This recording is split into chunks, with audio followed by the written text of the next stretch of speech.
world of cable news screaming and social media echo chambers, it's easy to lose the signal in the noise.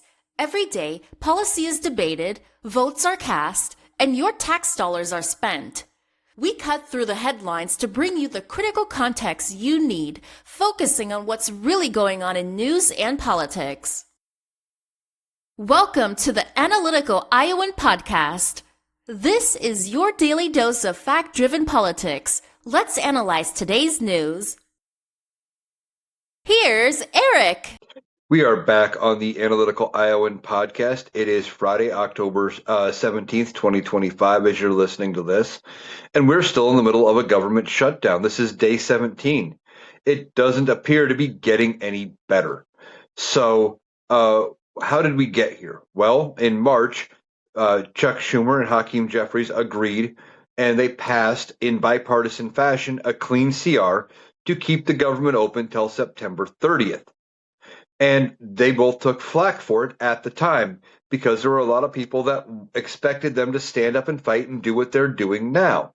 But we're finding out now that one of the reasons they passed that clean CR is there was promises made by Republicans to address Affordable Care Act subsidies that are set to expire at the end of the year. Well, now here we are in the middle of October, and Republicans are saying the same thing they said in March. We'll discuss it later. So why are they waiting to discuss it? Why do they not want to bring it up? Well, simple truth is they want the Affordable Care Act to fail. Why do they want it to fail? Because they want to repeal it. So if they let the subsidies expire that have been part of the Affordable Care Act since the beginning of it, this isn't new spending. This is money we have spent all along. And if they renew that spending and keep things going, people are going to have health care and people are going to be happy with it. If they let it lapse, Republicans know public sentiment against the Affordable Care Act is going to turn, and they're going to have an easier time repealing it, and they wouldn't necessarily need to replace it. And they want to get rid of it. They have been wanting to get rid of it since it was passed. They were trying to prevent it from being passed, in part by labeling it Obamacare. And they have succeeded because Democrats suck at messaging in convincing people that Obamacare and the Affordable Care Act are two different things. Because if you talk to a lot of Republican voters, they hate that Obamacare, but they love their insurance from the Affordable Care Act. It's mind-boggling, but they have convinced people that there are all these negative things with the Obamacare, and that now, if they would prevent the subsidies from taking place and happening, that it would fail, and they would actually get people hating the Affordable Care Act as well, so they could replace it. They could get rid of it. But they don't have an actual plan to replace it with anything. They just want to get rid of it, in part because it makes Obama look good, because it is something positive he has done for the country. Now, there are adults, people that have turned 18 since the Affordable Care Act became law, who do not know or do not remember what it was like before the Affordable Care Act was a thing. And for those people that are my age and older that do know, you're going to remember it was the wild, wild west. Insurance companies were able to drop you because you sought too much care. You could have lifetime limits on your policy, even policies through work, where they could opt to not fund you again through your work-related policy if you got too much health care. So you had something catastrophic happen and you needed a major operation. You may hit their lifetime limit and you just may get dropped from their policy. Sorry, that's the way it worked. When kids turned 18, they were not covered as dependents anymore under parents' plans, and they couldn't be claimed on their parents' work policies.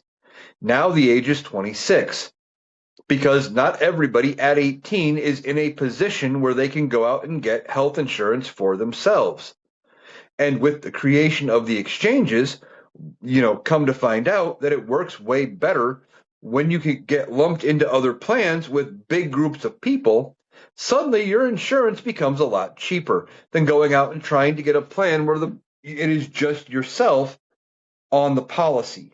that gets to be ridiculously expensive.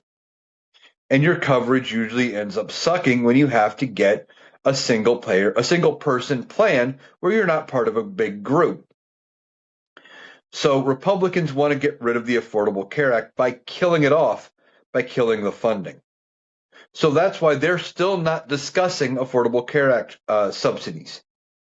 And that is one of the sticking points for the Democrats when it comes to opening the government back up. And John Thune, Senate Majority Leader, came out and said, well, open the government back up, and I promise we'll have a vote for it later. Now, that's the closest they have gotten to any kind of a concession so far. But that's still not guarantees of what that would look like. Are we talking about a vote next week?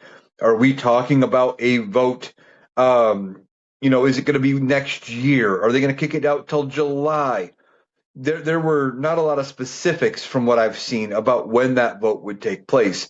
It seemed like a pretty empty promise. So Democrats said, yeah, we're not going to fall for that. Now, they brought forward that same House CR that passed back in September, and they brought it up. I believe this was the 10th vote on that bill, and it failed again. They are not really gaining any traction, but they're not bringing forward any other bills either.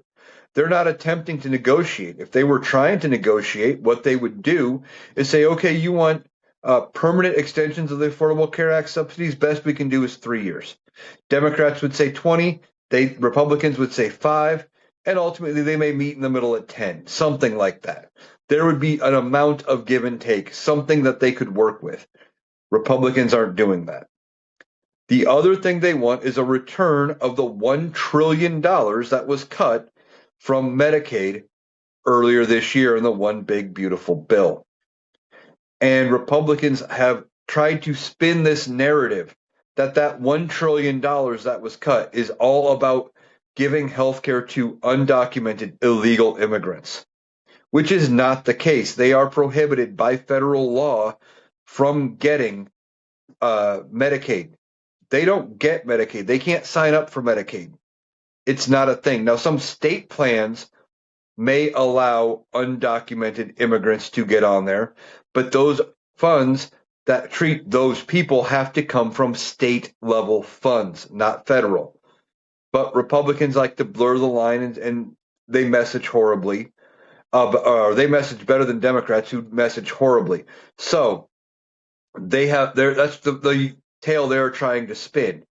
The only time undocumented immigrants get anything from Medicaid is indirectly, and that is if they show up at an emergency room, not a doctor's office, not a clinic, nothing like that, but the ER, the emergency room, and they need some kind of treatment. They get stabilized at the ER without being questioned about their immigration status. And if, they may just get a bill and maybe they pay it out of pocket themselves. That's fine. They don't get any money from Medicaid then.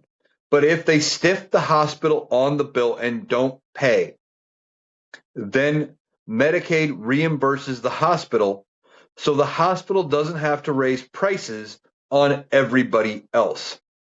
And that's a big thing, especially in smaller population areas where they need a certain income level to help.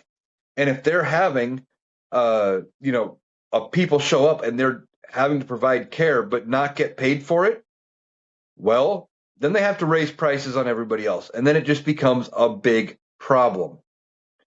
Now, Reagan, in the 80s, he signed a law that forces hospitals to treat anybody who shows up to the ER. Basically, if you need to be stabilized, you get stabilized, whatever that might look like. And this isn't just necessarily for life-saving care. Maybe it is just because, hey, you know what? Sure, that wound may heal over with just pressure and it may quit bleeding. But you know what? You need 2 or 3 stitches. Maybe it's not life-threatening, but you broke a bone. It needs set. Anything that would be deemed an emergency, you get stabilized enough that you can leave under your own power. And they don't ask about your immigration status, or they're not supposed to. And that's the only time undocumented immigrants get any sort of benefit from Medicaid federally. Again, some state plans may allow undocumented immigrants to get access to state level Medicaid, but that is a state issue. And if your state does it, take it up with your state legislature, your elected state level representatives, and maybe they change the way it works. But it is not a federal thing. But again, Republicans are not negotiating here. If they were negotiating, Democrats said we want the $1 trillion returned. Maybe they say, maybe Republicans would say no, but you know what? Instead of the cuts starting next year, we'll kick the cuts down the road 3 years, something like that. That would be how these negotiations work out. But they're not doing negotiations. They're not doing any of that. They're just saying, open the government back up. We might discuss it later. There is no end in sight here. And for his part, Speaker of the House Mike Johnson has kept the House of Representatives out ever since they passed that clean CR over 3 weeks ago. But it is not fully a clean CR because you're going to hear that as a talking point coming from MAGA. I've seen it in some of my comment sections as well, saying, well, Democrats need to pass it because it's a clean CR, because Republicans passed clean CRs for Democrats all the time. Democrats need to do the same thing. There are two big differences with this CR compared to what is going on in the past with what Republicans did, including under the Biden administration, in voting for clean CRs. Okay. One, the Affordable Care Act subsidies are expiring in about 10 weeks. That is something that needs action right now, and Republicans aren't even willing to address it right now. They keep saying later. So Democrats are saying, okay, we need to hold your feet to the fire and make you address it because of how bad it is going to be. And like I was talking about, Republicans want to get rid of the Affordable Care Act by making it unsustainable and making it broken. So they want to get rid of it. And Democrats can see exactly what they're doing. And they're trying to prevent that. And then the other thing is, between the last CR that the Democrats did vote in favor of that was clean, and now Republicans passed the one big beautiful bill. And that one big bullshit bill that has all sorts of cuts in it cuts $1 trillion from Medicaid, including into other programs. And it's not the same thing, because if it was a true clean CR, this would be putting the funding levels back to what they were before the one big beautiful bill. But that didn't happen. In fact, this also, I believe, includes the rescissions package, all those cuts that they passed after the one big beautiful bill, where they cut money from NPR and CBS and everything because Donald Trump was mad at them and he didn't want to fund those things because they told the truth and made him look bad. Those cuts, I believe, are still in this clean CR. So it is not keeping things at the status quo, which is what the last one did. If it was, I think Democrats would have voted for it. We wouldn't be at this impasse. It is not the same thing, but once again, MAGA doesn't understand what is going on when it comes to any of it. They don't see the nuance. They don't see the difference between these two issues. Now, with the House of Representatives being out for the last 3 to 4 weeks, we have an issue come up, and that issue is Representative Grijalva won a special election to replace her late father. She is the newest member of the House of Representatives. She won a special election, and she has yet to be seated in the House of Representatives. And every day, Mike Johnson keeps getting asked, when are you going to seat her? When are you going to seat her? When is she going to join the House of Representatives? And his excuses are getting weaker and weaker because he doesn't really have one. First, it was they were waiting on official documentation that she actually won. Well, that's already been done. She's been certified the winner. All of the paperwork is in. So that's not a thing. And then it was, well, we'll deal with it next week. That's what he said, like the week she won. We'll swear her in next week. We're on our recess. And then he has yet to bring the House back since. So he lied when he said next week 2 weeks ago. And then he says, well, we'll swear her in at her earliest convenience, whenever she wants. She has been begging to get sworn in, and he's not doing it. And then he said, well, we need to have the whole house there to swear her in for the ceremony and its tradition and everything else. But it's not, because he himself has sworn in members of the House during the pro forma sessions where not everybody is there. When Republicans won and the House was scheduled to be out, swore them in no problem. So why isn't he swearing in Representative Grijalva? Well, it's because of the discharge petition for the Epstein files. Now, this discharge petition is a way to get around leadership in the House of Representatives. It takes 218 signatures, and basically, when you're at 218, that means you have a majority of the member of the House of Representatives, and you can use that majority and you say, hey, we want to vote on this, bring it to the floor.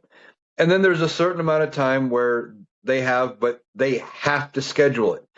It is not something they can ignore. It will be put on the docket and there will be a vote for it. And Mike Johnson does not want this discharge petition to be brought up for a vote on releasing the Epstein files. Representative Grijalva would be the 218th signature, but she can't sign it until she's sworn in, because until she takes the oath of office, she is not a member of Congress. I think that's what's going on behind the scenes. Well, Mike Johnson has a new tactic for why he's not swearing her in. He says she's just seeking attention at this point.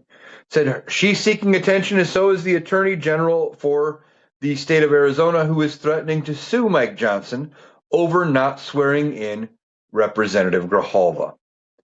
Now that is bullshit on its face, because she's not seeking attention. She is trying to do her job that she was elected to do.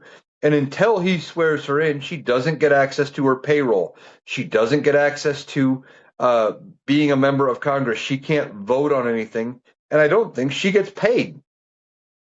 Now, she will probably get back pay for the time he has held her up, but that's not even a guarantee.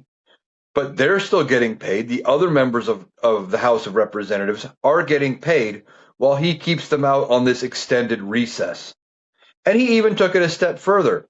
He turned it around and tried to blame the two senators from Arizona, Senator Gallegos and Senator Kelly, and said, well, if they would just pass our funding bill and open the government, I'd swear her in no problem. Again, that sounds like extortion to me. That sounds like, well, you want something, this is what I want. I'm not going to budge until you do. It is ridiculous. But Mike Johnson may not be the Speaker of the House for much longer.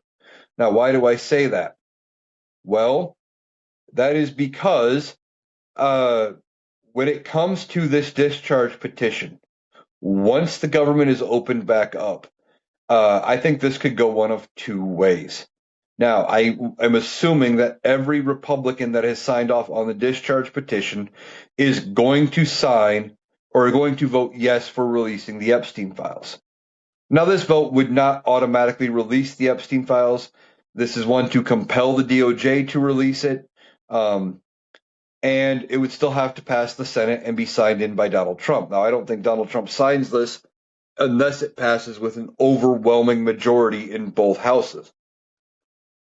But that being said, one of the two ways this could end when it does come to the floor for a vote is all Democrats and the 4 Republicans that have signed off on it could end up voting for it, and it just barely squeaks by and it goes to the Senate. And then we're dealing with them trying to find ways of not holding a vote on it in the Senate, and we'll have to deal with that when that happens. The other thing that could happen is that when the discharge petition comes up, that 100 Republican members of the House say, fuck it, I've got nothing to lose here. I would much rather face happy voters, because a lot of MAGA voters want the Epstein files released, and deal with potential wrath of Donald Trump, than try to protect Donald Trump and end up pissing off their voters. So maybe 50, maybe 100 Republicans side with the ones that already have said they want to sign off on the discharge petition, and they say, yes, we're going to release the files. And then Donald Trump gets embarrassed. And Donald Trump may be pissed at Mike Johnson for not preventing it, even if it only passes with 4 votes. When this comes up for a vote and it passes, especially if it's by a large margin with Republicans, I fully would expect Donald Trump to call up one of his MAGA buddies and tell them to hold a vote of no confidence in the House of Representatives for the Speaker. Now, you might remember they have held a vote of no confidence before for Mike Johnson. Democrats saved him because they had no reason not to at the time. It was just, I think that it was a month or two ahead of the 2024 general election, and they expected that they were going to win the general and that he wasn't going to be speaker anymore anyway. So there was no reason not to save him. And they did the same thing in a way with Kevin McCarthy when he was speaker. The first time around, they saved him because they got something out of him. The second time around, after he negotiated in bad faith and screwed Democrats over, they said, hey, we don't have to save you, and didn't save him. It would only take like 4 or 5 Republicans and all Democrats to vote against Mike Johnson and say, yeah, we've got no confidence in him as a speaker, and he's out. And once he's out as speaker, they would have to find a new speaker of the House. Because without a speaker, the House can conduct no business, period. They're functionally closed because until there's a speaker, they can't do anything as far as setting policy or doing anything. Last time it took them 3 weeks to come up with Mike Johnson, the last time they voted to vacate the chair. So that could be a bad sign for Mike Johnson. That is one of the reasons why he does not want the Epstein files released. Some people are suggesting he might be in them himself, and that could be possible. With as desperate as he's trying to prevent her from taking her seat and having this called up for a vote, maybe he is in the files. Maybe there's other members of the House of Representatives in the files, or other high-profile Republicans that are in the Epstein files. This is not a good look for Mike Johnson. So he may not survive after Representative Grijalva gets sworn in and they call for a vote on the Epstein files. But on that note, he may also not survive depending on how the government shutdown plays out. I have suggested that it is possible that if the Republicans have to end up caving and they give Democrats what they want, or enough of it where they can't spin the narrative and Donald Trump can't look like the hero, and let's say they, kick the can down the road for the Medicaid cuts by 5 years, and they give 6 or 7 years of Affordable Care Act subsidies, which would effectively be a big enough cave that it wouldn't matter through the entirety of Trump's administration. Donald Trump may get pissed at Mike Johnson again for not preventing this and not keeping the House out indefinitely. And then he could turn around, just like with the discharge petition, call up his buddies, his MAGA buddies in the House of Representatives, and say, hey, call for a vote of no confidence. And just like with a vote of no confidence because of the Epstein files, Democrats would have no real reason to save Mike Johnson because he's not negotiating in good faith. He is holding up the swearing in of Representative Grijalva, and he's just straight being a dick when it comes to doing all of this. He's not doing things the way they would normally be done.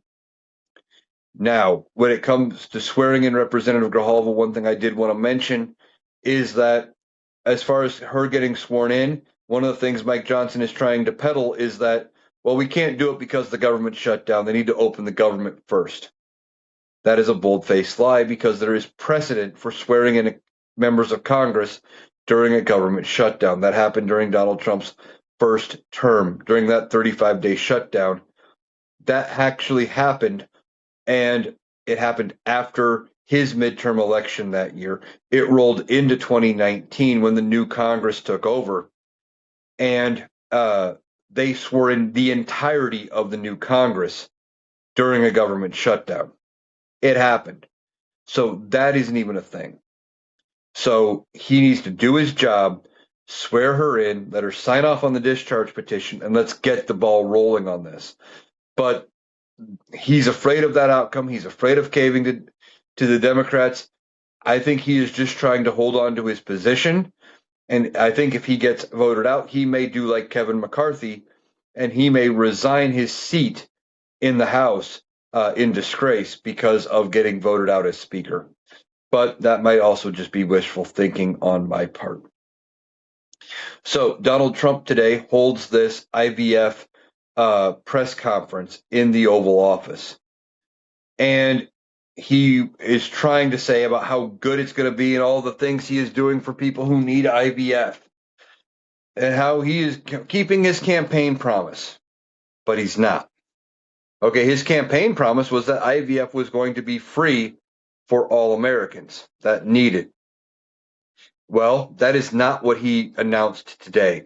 Now, a while back, they announced that they are going to try to create this Trump RX website or health savings plan or something like that, where manufacturers have agreed with Donald Trump and they will offer certain prescription drugs, prescription pharmaceuticals at a reduced rate in exchange for, now we find out today, it's in exchange for lower tariffs. And Donald Trump is going to say, well, see, I lowered the tariffs now. I'm saving you all this money. It might just be that those pharmaceuticals are going to be at the price they are now, but he's going to claim savings because of the prices going up because of his tariffs, because that's how Donald Trump is.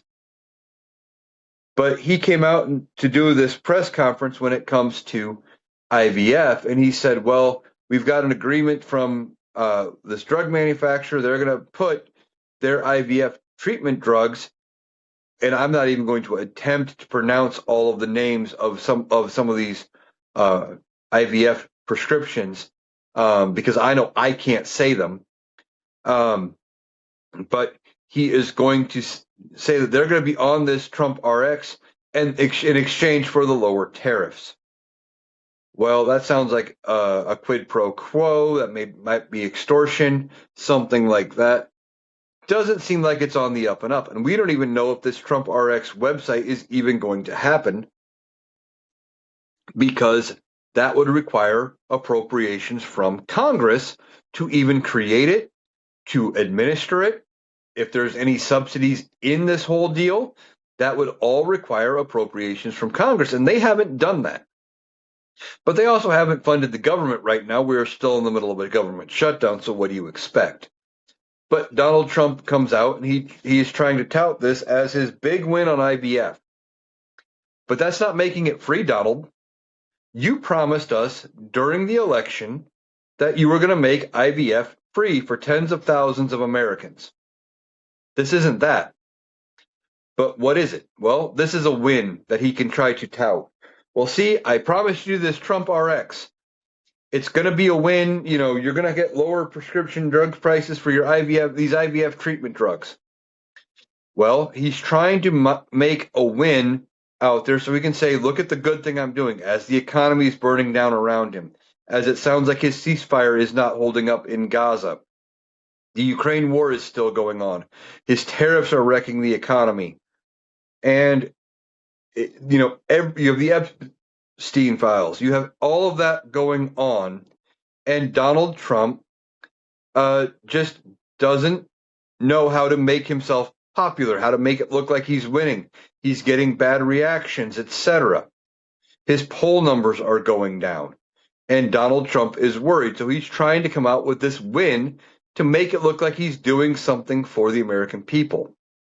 And I'm going to talk about the No Kings protests coming up in a little while, because No Kings protest is tomorrow. But this could also try to be getting a positive story about himself out there in the media ahead of No Kings, so that maybe fewer people turn up. So I think that's part of it. But with this IVF press conference that he holds, he comes out and his health was on full display. Once again, like with the acetaminophen issue, he comes out hadn't read the script in advance, and is literally sounding out the prescription names in real time, trying to make it sound like he knows how to pronounce them, and when he doesn't. At least I know that when it comes to drug names, not all of them are easy to pronounce, and I didn't know them well enough to attempt it. So Donald Trump does that, shows that he either can't read, has trouble being prepared for speeches when he's not using a teleprompter, or something like that. Or is it cognitive issues? Is it mental decline? And we've already worried about Donald Trump and his health. And again, like with a lot of things lately, Donald Trump was 40 minutes late to this event. Were they getting him hopped up on meds so he was coherent? That seems to be one of the prevailing theories that I am seeing out there, is that they're getting him on a cocktail of something to make him coherent. Now, if that is true, when he is out of office or when he passes in office, there need to be congressional investigations into this, just like they're trying to do with Joe Biden and Joe Biden's health, to see if they were really keeping him and propping him up like this, because it is a scary thought that somebody not in his right mind could be president of the United States. Now, Joe Biden didn't have the same issues that we are seeing out of Donald Trump. In part, maybe that was because Donald Trump likes to be in front of the camera and we are seeing him daily and multiple times a day, so we get more exposure to how bad he really is. But I think it was because the only thing they could really say about Joe Biden is that he has a stutter that he has had his entire life. That is not a sign of a mental problem or mental decline. Stutters are, common or common enough that we know what causes them. It happens. It's not a big deal. But clearly something is wrong with Donald Trump. Well, he's in the middle of giving this press conference, okay? And then he starts complaining while standing there giving his talk about how they made him stand so much yesterday while everybody was talking that he had to stand for like an hour and a half before he gave his speech. And he had to stand for so long. Is it bad that he's got to stand? And he even asks RFK at one point while he was giving his remarks, if it would be okay if he sat down. And RFK pats the chair behind the Resolute desk and he sits down. And that's the thing. Donald Trump is not as healthy as he would want you to believe. We have multiple reasons to suspect that his health is failing. Now he's complaining about having to stand for an hour at a time. Now, granted, he is he 80? I think he's 80, 82 years old, something like that right now. He is the oldest person ever elected to be president of the United States of America. His health is an issue. And because when he does things like this, he brings it back to the forefront of the discussion. Apparently, you could very well see his swollen ankles, the ankles we know that are swollen because of this uh, vascular deficiency that they told us about back in July. Here's the thing: if they're willing to tell us how bad that he has this vascular deficiency or venous deficiency, um, does that what does it actually mean? How bad is his health really? Remember, he went to Walter Reed for his second yearly physical just a couple of weeks ago. And some people are speculating that it was either treatment for something, and we're not getting told the works, or it was a follow up visit because something bad happened to him earlier in the year. Remember, he disappeared around Labor Day for about a week. People are suspecting he might have had a stroke then. Again, entirely possible. We've seen Donald Trump having his face drooping, which is a sign or a potential sign of a stroke or other issues. So he could be at Walter Reed or have gone to Walter Reed for some kind of a treatment. Now, this flies in the face of what Donald Trump would have us believe, that he is the fittest person to ever be president. He's 6'3", 235 pounds, and, he's in better shape than Biden, or he's in all of this. He's just not. His health is taking a toll. He is looking worse and worse every day. And if they are propping him up with something, they are only going to be able to prop him up for so long before ultimately it's not going to work anymore. And usually with stuff like that, you would have to keep upping doses, again, maybe into unhealthy ways. But I think they're trying, if they are propping him up, I think the plan is to get him through the midterms because they really think he is their best shot right now to maintain control of the House and the Senate in the midterms. Because, well, um, if they lose the midterms with Donald Trump's support, they can blame him and move past him, whether that's impeaching him or just agreeing when the Democrats impeach him if they get the House of Representatives back in the midterms, whether that's J.D. Vance stepping in with the 25th Amendment or something, they could more easily get rid of Donald Trump after the midterms, especially if he costs them. But if they keep him around and for some reason, which I don't see happening, but they seem to still believe that with Donald Trump at the top of the ticket, even though he's not going to be there, on any ballot, but with him leading the party, that they're going to gain seats in the midterms. And I don't see that happening. I think they are going to lose the House of Representatives by 40 or 50 seats. And even though it's a long shot, Democrats might be able to pick up 4 seats in the Senate. It is possible. So they are, with his health, and we are seeing all of these issues with his health. I think they are just trying to hold on to him until after the midterms, so then they can dump him because he's not going to be able to run in 28. They're going to need a new face of the party. But beyond that, Donald Trump is still coherent enough besides whatever they are doing, if they are propping him up, he has moments of clarity, specifically later at night on Truth Social, where he would burn the party down if they were to move against him right now. So they're doing calculations, I think, trying to figure out where that line is. Now, I mentioned the No Kings protest. Tomorrow, October 18th, is the second No Kings protest. And they are terrified of this No Kings protest coming up. Why? Because last time we had tons of people. I heard reports of up to 13 to 14 million people protesting nationwide. And that is a ton of people. There are some people speculating this could be 20 to 40 million people showing up across the country to protest Donald Trump and to protest what the Republican Party is doing to prop up Donald Trump and just give in and give him his way when it comes to some of the stuff he is doing. And I know Republicans are terrified of what is going on because of how they're talking about it.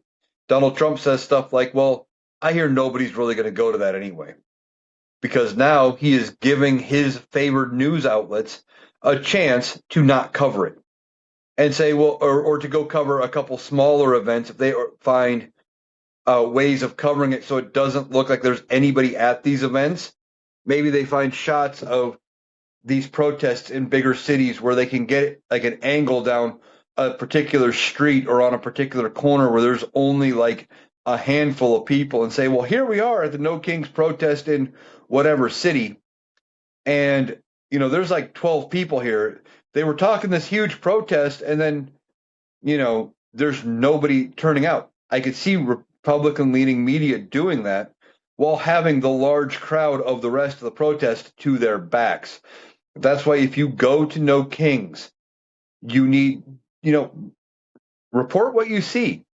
If you have a social media presence, take video, share. Doesn't have to be long videos, 30 seconds, showing how big the crowds are. It would help get that narrative out there because the more different views we have from these varying protests, the better. So Republicans can't spin the message away from how bad it is, or so their media can't spin the message. But also when it comes to the No Kings protest safely, go out, use your voice, use signs, just be there in mass. Do not get violent. Do not fall for tricks to lead you into violence.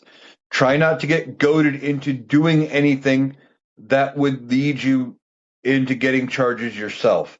Because if things turn violent, they are going to use that against us, trying to find a way to get us silenced or to go after the people who were there protesting. The way it sits right now, with the numbers of people that may turn up, they're not going to be able to do much if it maintains a peaceful demeanor, that they won't be able to turn against it. But if things start getting out of hand, I could see them trying to do something and using it as justification for even more heinous things, like what they're trying to do with the National Guard in Portland and Chicago, Memphis, and DC and other places. So remember, be out, be safe, protest with your voice, with signs, etc. And even if you're just standing there taking up space in the middle of the crowd, and you're not chanting, that is fine. You're out there showing solidarity with those people that are. These protests have a chance to be huge, and they are terrified of the No Kings protest. Another tip I have seen some other creators talking about is any of the sites that ask you to register to go to No Kings, it might not be a good idea to register. That ICE and other law enforcement entities directly under the thumb of this administration may try to use those websites and stuff to get a list of names of people to go and harass, to investigate, because they're looking for ways to go after this group that doesn't exist, this group called Antifa. It doesn't exist. It's never existed. It's never been a real group. But they are looking for ways to go after it because they're terrified of the movement. And in theory, Antifa is an ideology. Antifa stands for anti-fascist or anti-fascism. Well, if you are Antifa, that means you would be against people like 1930s Germany. And apparently, if you have a problem with Antifa, I guess you would be pro 1930s Germany. Just saying. That seems to be the way those things work out. Speaking in 1930s Germany, there was a group of text messages, and that not just one group chat, but multiple group chats got leaked from Telegram from all around the country for this group of young Republicans. And this is a group of young Republican leadership. These are potential future Republican candidates for varying positions and up and coming Republican leaders within the Republican Party. And these text messages get released, things where they are praising, 1930s Germany, where they are praising Adolf Hitler, where they are, talking about taking out their political enemies, using things like what they used in 1930s Germany. All sorts of horrendous stuff. Now, the second in command of the Republican Party, or who should be number two in the Republican Party, J.D. Vance, was on Charlie Kirk's podcast. I think he was hosting, which that in itself is a whole bizarre situation anyway. But he was over there and he was talking about these text messages. And he pretty much excused them and said, well, boys will be boys. I know I would talk to my kids about being careful about what they put out on social media, etc., and in text messages, because some scumbag would leak them to the press or leak them to the media or something like that, and they'd be taken out of context. What context? In what context can you praise 1930s Germany and have it sound good? In what context can you talk about taking out your political enemies, similar to how they did in the 30s in Germany, and have it come out fine? There's no context there. And passing it off as boys will be boys when some of these young Republican leaders are in their 30s is a little ridiculous. It's not boys will be boys. They should be distancing themselves from it, but it's not about what was said. Once again, when it comes to this Republican Party, they don't care about the context of what was said or even the substance. They want to go after the leaker. Remember, he's a scumbag now for leaking this to the press and telling everybody about how bad they really are. That whole situation is ridiculous. Now, we had been hearing reports that in regards or in response to the No Kings protest, that they were going to close part of I-5 in California, and they were going to do a military parade. But they said it wasn't just because of No Kings; it was supposed to be also for the Marine Corps 250th birthday. Well, apparently that is now canceled. That is not happening. They are going to keep I-5 open. JD Vance has confirmed that they're not going to be closing any part of I-5. They're not doing a parade or anything. However, we are hearing that there may be a live fire demonstration from, I'm hearing it both ways, either from Camp Pendleton out to the sea or from boats at sea toward Camp Pendleton. Either way, if you are trying to do a show of force with active live missiles, what is a horrible, horrible idea. This is just something they have come up with, trying to intimidate and threaten people that, well, look, this is what we have access to. This is the type of weaponry we can use. And are they hoping that something goes sideways if they do this and that they don't hit their target and they take out civilians that are casually protesting? I mean, that is something you normally wouldn't say under any other administration. But with this administration, you never know. They do stupid things, illegal things all the time. Now, I'm hoping that these reports of planned live fire demonstrations end up fizzling out and that it ends up being something that turns into fear mongering or something, or it was meant as a joke said by somebody that was in poor taste and was taken out of context. I really hope that is the case. But I guess we have to wait until the No Kings protest to find out if that actually happened. Now, yesterday in the halls of Congress, going toward a vote, you have Mitch McConnell, glitchy Mitch McConnell. He's being asked a question by a reporter, and I don't remember what the question itself was. I think it was about supporting what ICE is doing. And I don't know if he was trying to get away from the question, if he was just trying to. He was ignoring the reporter anyway, so if this was just a pure accident or what happened. But he's walking along, he's kind of being helped along, and all of a sudden he's up, and then he tumbles, and he ends up on the floor. And then he gets helped back up to his feet almost right away, and he kind of turns, he looks, he sees the camera, he kind of goes wide-eyed, he kind of waves to the camera a little bit, and walks off. Doesn't address it, doesn't move, doesn't finish answering the question or address the question at all. He just deals with it, and I'm sure he was embarrassed a little bit. But this isn't the first time Mitch McConnell has had issues. It's not the first time he's fallen in the halls of Congress. Mitch McConnell is, I think, is he 82, 89, something like that? He's in his 80s anyway. And now he is not seeking re-election after this term. I believe his term is up in the midterms. He is just trying to hold out till the end of his term. Why is he holding out? Well, because Andy Beshear is the governor of his home state of Kentucky, and Andy Beshear is a Democrat. He would get to pick his replacement, and Andy Beshear would appoint a Democrat. Now, the Republicans in Kentucky have said before that they have tried to pass things to limit the ability of the governor to have to pick somebody the legislature approves and somebody of the missing persons party. So in this case, it would have to be a Republican, something like that.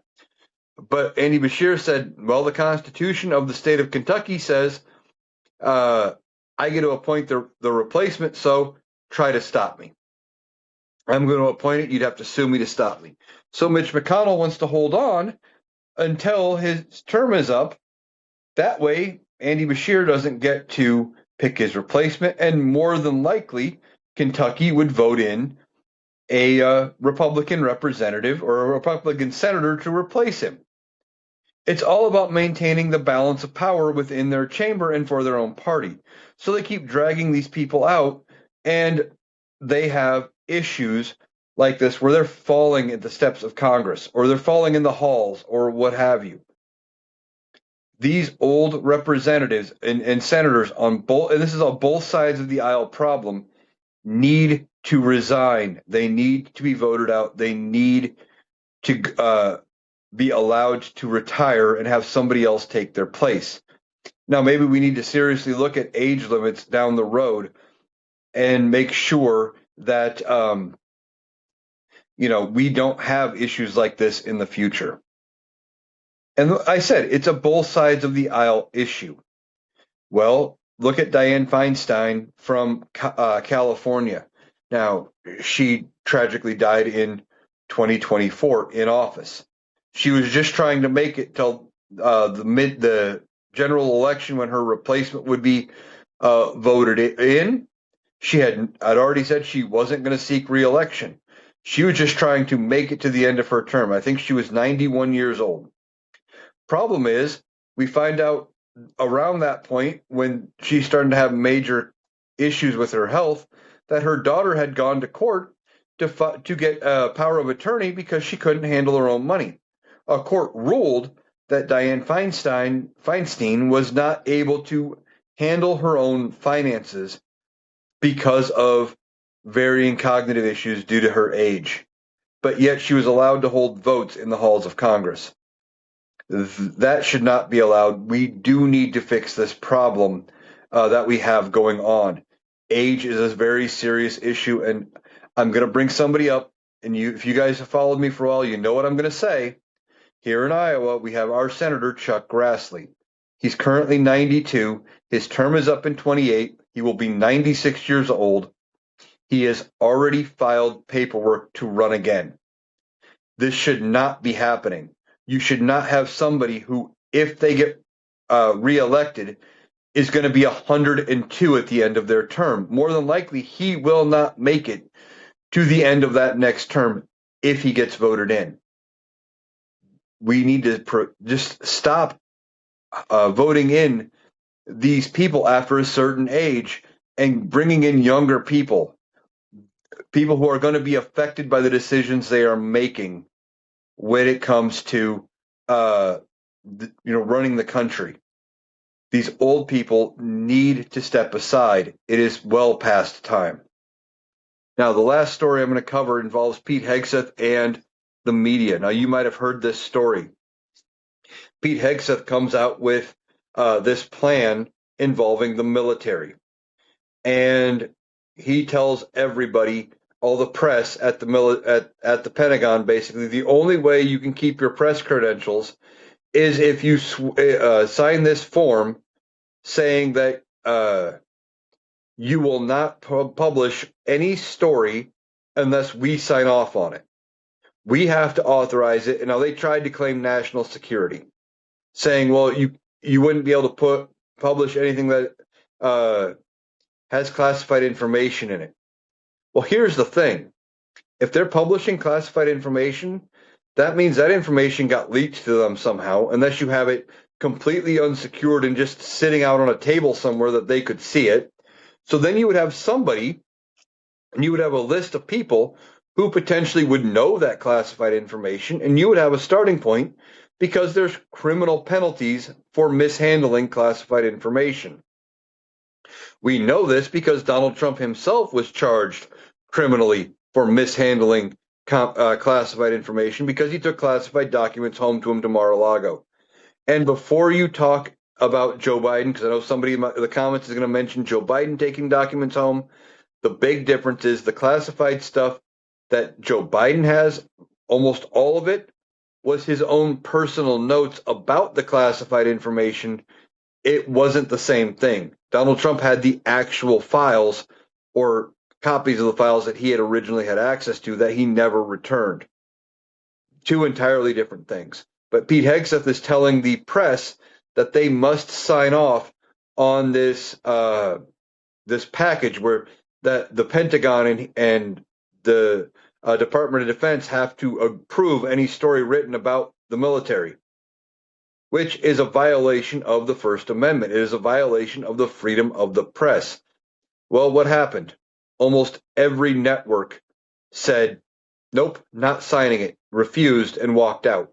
We almost do not have a press corps that is covering the Pentagon right now because they refuse to sign this pledge to only print stories that are approved by this administration. It is bad enough that even Fox News, who has gone on record in court saying, we are entertainment, not news. You have no reason believing what we are saying because we're not news, said, yeah, you know what? We can't get on board of this. It's a violation of the freedom of press, and we want to be able to report what we want to report. So they do this thing, and I think they're going to end up having to walk it back. Why? Because they're taking heat from it. Once again, they look dumb. And because Pete Hegseth's involved and he constantly makes Donald Trump look bad, it wouldn't surprise me if at some point coming up, Pete Hegseth ends up on the chopping block as one of the first victims of this administration as far as people losing their jobs. Donald Trump doesn't keep his advisors for an entire administration. He's constantly removing them if they do things that make him look bad, etc. Because Donald Trump only cares about his appearance. Does he look tough? Does he look strong? Is this person making me look good? Is that person making me look bad? Those kind of things. Donald Trump doesn't care about anything else. So Pete Hegseth may end up losing his cushy position right now because of all of it. But Donald Trump, hasn't made any moves yet. Pete Hegseth doesn't seem to be aware of any potential fallout from any of this. And we'll see if he walks back this press corps rule and tries to say, well, I really thought more of you would just sign off on it and do it because we said. But you know what?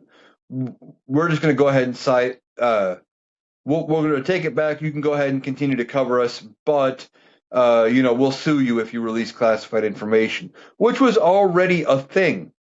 Like, just because something gets leaked out to the press, if it's classified, I believe they can still be prosecuted if it's classified for telling people about it, because they were never supposed to know about it in the first place. Now, I could be wrong about that, but this whole administration's idea of, well, we want to limit what you can cover is a bad idea. It's bad policy, and it's all about covering their ass because everything they do shows how inept they are at what they're doing, that they don't know what's really going on or how to govern. And they're just trying to do damage control at this point. All right, so that is it for the Analytical Iowan podcast for today. I hope you enjoyed today's episode. If you are going to the No Kings protest tomorrow, I hope you are safe. I will be back with another podcast tomorrow talking ahead of the No Kings when I record this. So we don't know what the outcome of that would be, and probably until I do my Sunday podcast. But I want to thank you for taking the time to listen. I want to remind you that if you have any questions or you want me to break something down, explain something, etc., reach out to me. Email me at analyticaliowan@gmail.com. I will read it here on the podcast. I will also maybe turn it into a TikTok or a YouTube video to help get the information out to as many people as that need to hear it. I also encourage you to follow me on TikTok, on Blue Sky, and to check out the podcast here on YouTube or on Spotify. That is where you can find the podcast for right now. Video version on YouTube, audio version on Spotify, Analytical Iowan on any of the platforms. I have a link tree in my bio. Will take you to everywhere I have my content. I want to thank you for listening, and I will catch you tomorrow.